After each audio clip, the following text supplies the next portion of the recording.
آیت نمبر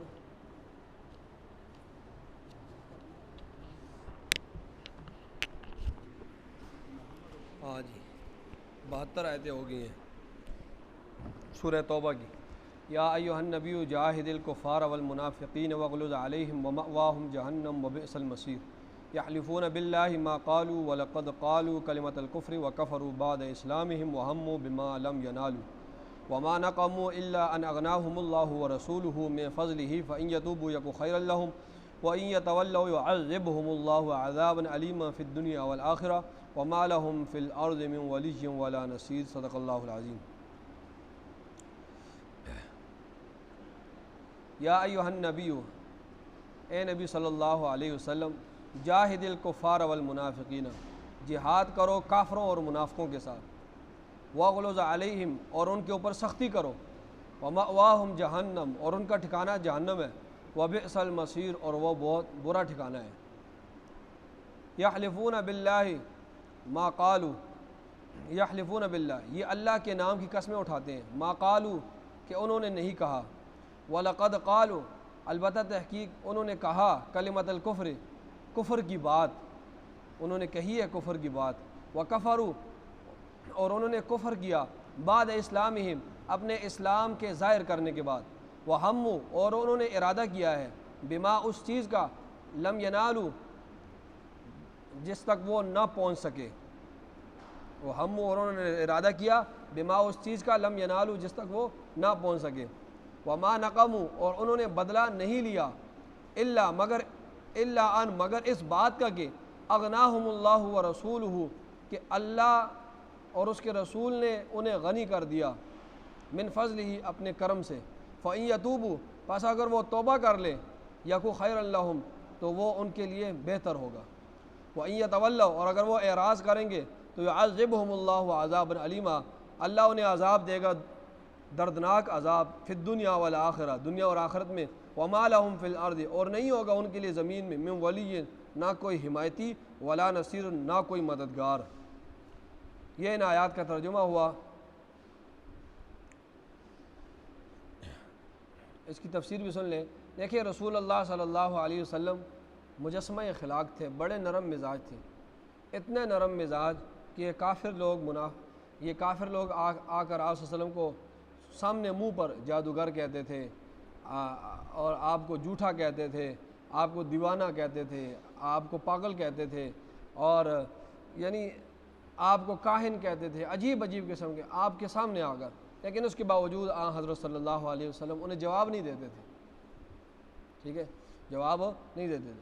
اللہ خود قرآن مجید میں ارشاد فرماتے ہیں 4 سپارے میں کہ آپ اللہ کی رحمت سے آپ ان کے لیے نرم دل ہیں، اگر آپ سخت ہوتے تو یہ جو آپ کے پاس بیٹھتے ہیں اور آپ کے سامنے ایسے گفتگو کرتے ہیں، تو اگر آپ سخت مزاج ہوتے تو یہ آپ سے اٹھ کر چلے جاتے، کوئی بھی نہ بیٹھتا آپ کے پاس، تو آپ بڑے نرم مزاج تھے۔ تو یہ منافقین یہ آپ صلی اللہ علیہ وسلم کی نرمی کا غلط فائدہ اٹھاتے تھے، کیونکہ انسان جب مزاج کا سخت ہو نا اور لڑاکا ہو، اس کے ساتھ کوئی نہیں بیٹھتا، پھر زبان کا سخت ہو اور پھر لڑاکا ہو، اس کے ساتھ بیٹھتے ہیں کوئی بھی نہیں ہے۔ کوئی نرم مزاج ہو تو اس کی نرمی سے لوگ فائدہ اٹھاتے ہیں، تو یہ آپ صلی اللہ علیہ وسلم کی نرمی سے بہت غلط فائدہ اٹھاتے تھے، ٹھیک ہے۔ تو اب اللہ رب العزت یہ حکم دے رہے ہیں کہ اب آپ نے نرمی نہیں کرنی ہے ان کے لیے، ٹھیک ہے۔ یہ آخری صورت تھی غالباً صورتوں میں، 9 ہجری میں غزوہ تبوک ہوا، اور یہ غزوہ تبوک کی بھی بہت سارے واقعات اسی میں ہیں۔ تو فرمایا آپ نے ان کے لیے کیا نہیں کرنا، نرمی نہیں کرنی ہے، کافروں کے لیے بھی اور منافقین کے لیے۔ فرمایا یا ایھا النبی، اے نبی صلی اللہ علیہ وسلم، جاہد الکفار، جہاد کرو کافروں کے ساتھ، والمنافقین، اور منافقین کے ساتھ، اور واغلظ علیہم، اور ان پر سختی کرو، ان پر سختی کرو، ٹھیک ہے۔ تو جہاد کرو، جہاد کا لغوی معنی جد و جہد کرنا، کوشش کرنا۔ جہاد کا لغوی معنی کیا ہے؟ جد و جہد کرنا، کوشش کرنا۔ اب دین کی دفاع کے لیے، دین کی حفاظت کے لیے مسلح لڑائی بھی ہوتی ہے، مسلح جد و جہد بھی ہوتی ہے، مسلح لڑائی ہوتی ہے دین کی حفاظت، دین کی دفاع کے لیے۔ اسی طرح دعوت و تبلیغ کے ساتھ بھی دین کا دفاع کیا جاتا ہے، بحث مباحثے کے ساتھ بھی دین کا دفاع کیا جاتا ہے، ٹھیک ہے، دعوت کے ساتھ بھی، ٹھیک ہے۔ حفاظت کی جاتی ہے دین کے بارے میں۔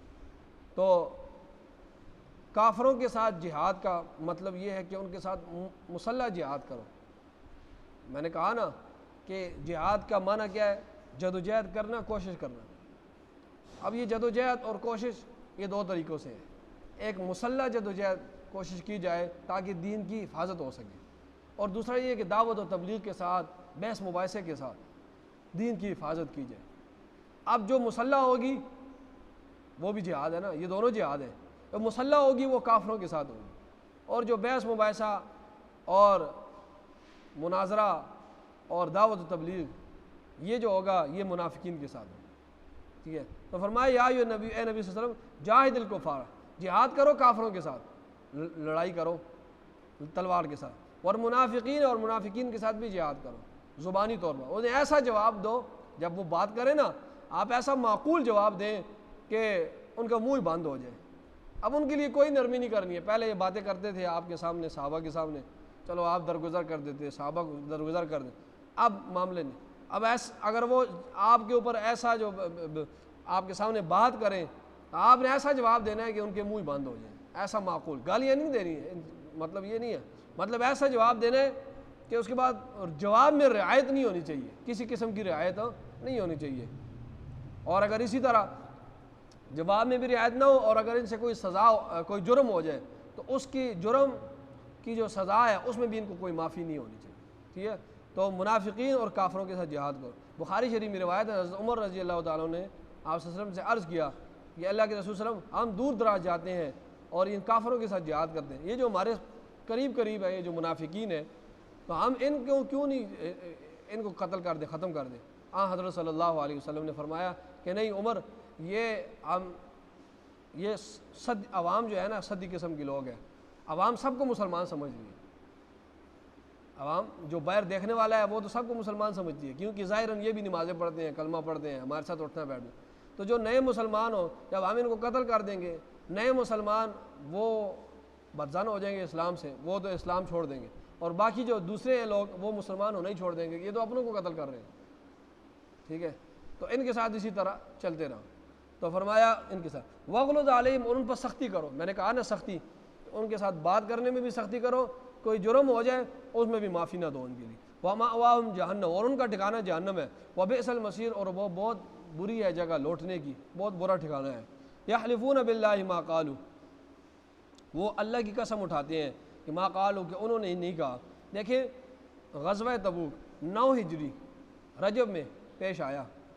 اس غزوہ تبوک میں، یہ آخری غزوہ تھا رومیوں کے ساتھ جو ٹکر تھی، اس غزوہ تبوک میں کچھ منافقین بھی حضرت صلی اللہ علیہ وسلم اور صحابہ کے ساتھ چل پڑے۔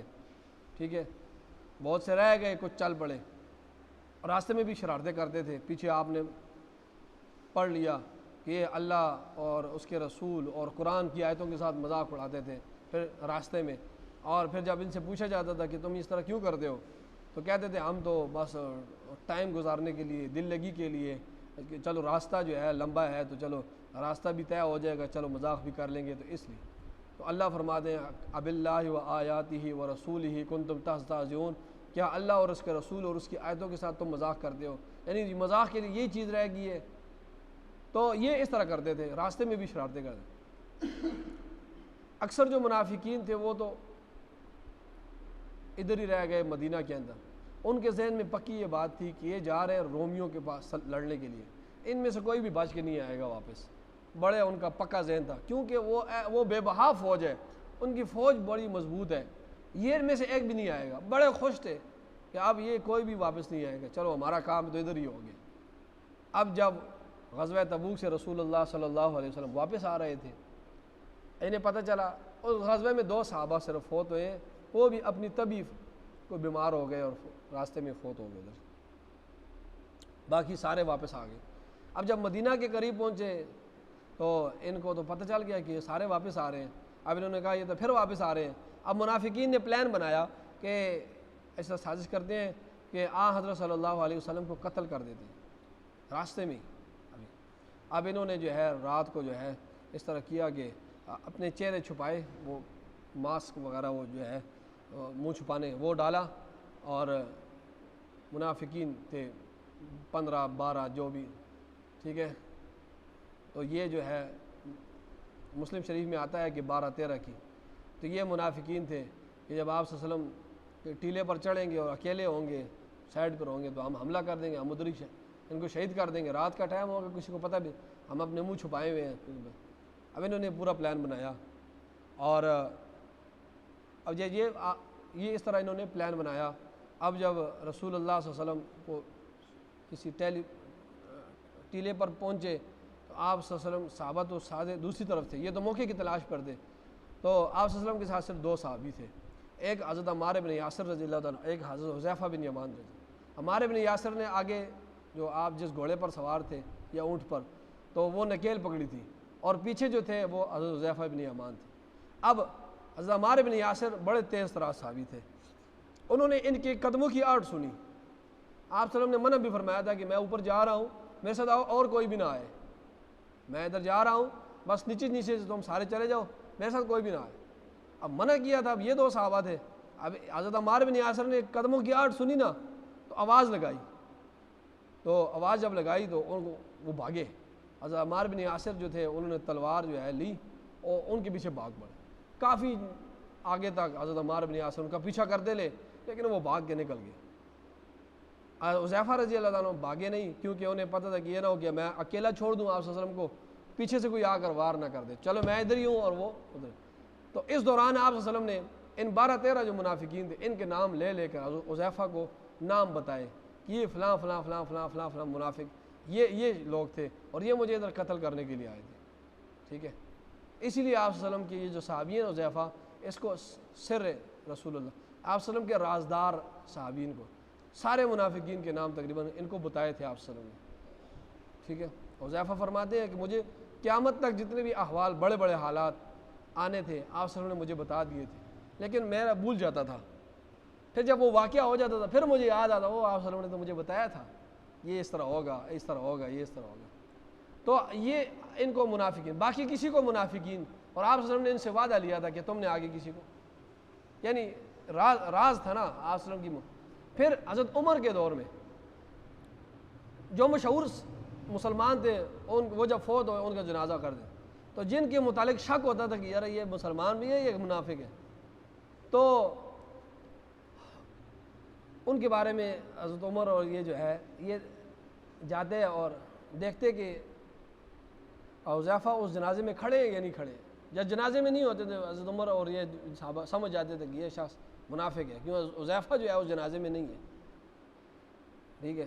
اگر وہ جنازے میں ہوتے تو پھر کھڑے ہو جاتے، یا جاتے اور حضرت حذیفہ سے پوچھتے کہ یہ کیسا شخص ہے، تو وہ بتا دیتا، تو پھر وہ صحابہ جو ہے وہ جنازہ پڑھا دیتے حضرت عمر اور اس طرح. تو یہ آپ صلی اللہ علیہ وسلم کے رازدار تھے، ان کو منافق، باقی کسی کو نہیں. باقی لوگوں کو شک تھا صحابہ کو، لیکن نام نہیں پتہ تھے نا. آپ صلی اللہ علیہ وسلم حضرت حذیفہ فرماتے ہیں مجھے ان کے نام، ان کی والدہ کا نام، ان کے والد کا نام مجھے سب بتایا تھا آپ صلی اللہ علیہ وسلم. ٹھیک ہے. یہ فلاں فلاں. آپ صلی اللہ علیہ وسلم نے ان کو بدعا بھی دی تھی، فرمایا تھا اللہ ان لوگوں کو جو ہیں منافق، ان کو پیٹ میں مروڑ ڈالے اور مروڑ سے یہ لوگ مرے. پھر آخری وقت میں ان میں ایک منافق تھا جلاس، وہ بڑا تھا لیکن وہ پھر مسلمان ہو گیا تھا، اور باقی جو ہیں ان کے پیٹوں میں مروڑ پڑے اور گدھے کی طرح یہ موت کے وقت یہ زمین میں جو ہے بلد رہے تھے، اور بڑی سخت ان کو موت آئی. ٹھیک ہے. تو یہ اس کے بارے. اور یہ آپ صلی اللہ علیہ وسلم، یہ تو انہوں نے عملاً ایسا کیا نا، قولاً بھی آپ صلی اللہ علیہ وسلم کو تکلیف ہے. آپ جب غزوہ تبوک کے لیے نکل رہے تھے تو انہوں نے بڑی گستاخی کی آپ صلی اللہ علیہ وسلم کی، کہنے لگے کہ یہ نعوذ باللہ پیٹو ہے، خیبر بھی کھا گیا، مکہ بھی پورا کھا گیا، اب رومیوں کے پاس جا رہا ہے، اور یہ اس طرح اس طرح تحقیر، ایسے الفاظ کہے جو انسان زبان میں نہیں کہہ سکتا، گستاخی کے. ٹھیک ہے. تو جب صحابہ ان سے پوچھتے جن کو شک ہو گیا تھا نا، انہوں نے ان سے پوچھا کہ بھائی تم نے وہ کارروائی تو نہیں کی تھی، تم تو نہیں تھے وہ جو شہید کرنے والے آپ صلی اللہ علیہ وسلم کو، یا وہ جو باتیں، تو قسم اللہ کی قسمیں اٹھاتے تھے، نہیں ہم تو کدھر تھے. تو یہ اللہ فرمائے یحلفون باللہ، یہ اللہ کی قسمیں اٹھاتے ہیں، ما قالوا، کہ انہوں نے نہیں کہا ہم نے یہ باتیں تو نہیں کی، نہ ہم نے یہ کارروائی تو نہیں کی، یہ اللہ کی قسمیں اٹھاتے ہیں. وَلَقَدْ قَالُوا، اور البتہ تحقیق، قالوا انہوں نے کہا، کلمۃ الکفر، کفر والا کلمہ، کفر والا کلمہ انہوں نے کہا آپ صلی اللہ علیہ وسلم کے متعلق، ایسی بات کرنا، گستاخی کرنا تو انسان کو کافر بنا دے۔ فقہا فرماتے ہیں یہ آپ صلی اللہ علیہ وسلم کی چادر ہے اور اس کو کسی نے حقارت کی وجہ سے کہہ دیا کہ یہ میلی ہے، یہ پھٹی ہے، فرمایا وہ بھی کافر ہو گیا حقارت سے، ٹھیک ہے۔ تو البتہ اللہ فرماتے ہیں کہ انہوں نے کہا کلمہ کفر کی بات کہی ہے انہوں نے، وَكَفَرُوا، اور انہوں نے کفر کیا ہے بعد اسلام، اپنے اسلام ظاہر کرنے کے بعد، یہ باتیں کر کے وہ پہلے ہی کافر تھے، اب کفر ان کا بالکل سامنے واضح ہو گیا، ٹھیک ہے۔ وَهَمُّوا، اور انہوں نے ارادہ کیا، بما، اس چیز کا، لم ینالوا، جس تک وہ نہ پہنچ سکے۔ انہوں نے ارادہ کیا تھا آپ صلی اللہ علیہ وسلم کو شہید کرنے کا، لیکن اپنے اس پلان میں وہ کامیاب نہ ہو سکے۔ اللہ فرما رہے ہیں وَهَمُّوا، اور انہوں نے ارادہ کیا، بما، اس چیز کا، لم ینالوا، جس کو وہ نہ پا سکے۔ وَمَا نَقَمُوا، اللہ فرماتے ہیں انہوں نے انتقام نہیں لیا، انہوں نے بدلہ نہیں لیا، الا، مگر اس بات کا، دیکھیں آپ صلی اللہ علیہ وسلم جب مدینہ نہیں آئے تھے نا، تو یہ مدینہ کے لوگ اکثر غریب لوگ تھے۔ آپ صلی اللہ علیہ وسلم جب مدینہ آئے، اللہ نے اپنے فضل و کرم سے آپ صلی اللہ علیہ وسلم کی آمد بڑی بابرکت، تو بڑی ان کو خوشحالی دی، مال و دولت دیا۔ پھر آپ صلی اللہ علیہ وسلم ان غریبوں کو فطرانہ، زکوٰۃ، بیت المال سے بھی مال دیتے تھے، کافی یہ امیر ہو گئے، تو ان سب کو دیتے تھے، منافق سب کو، کیونکہ ظاہر تو اب تقاضا تو یہ تھا کہ جب اتنا فضل و کرم اللہ نے کیا، اور پھر اب اللہ کے رسول صلی اللہ علیہ وسلم نے اپنے ہاتھوں سے ان کو سب کچھ دیا، اور آپ کا جسم مبارک اتنا ببرکت جس علاقے میں ہو، تو اس پر اللہ کی رحمتیں، برکتیں ہوتی ہیں، تو فرمایا تقاضا تو یہ تھا کہ اللہ اور اس کے رسول کو شکریہ ادا کرتے ہیں، لیکن اس کے باوجود انہوں نے کیسی قولاً فعلاً جو ہے انہوں نے یہ سارے حرکات کیے۔ فرمایا وَمَا نَقَمُوا، اور انہوں نے بدلہ نہیں لیا، الا، مگر اس بات کا کہ ان اغناہم اللہ ورسولہ، اس بات کا کہ اللہ اور اس کے رسول نے ان کو غنی کر دیا، من فضلی، اپنے فضل سے۔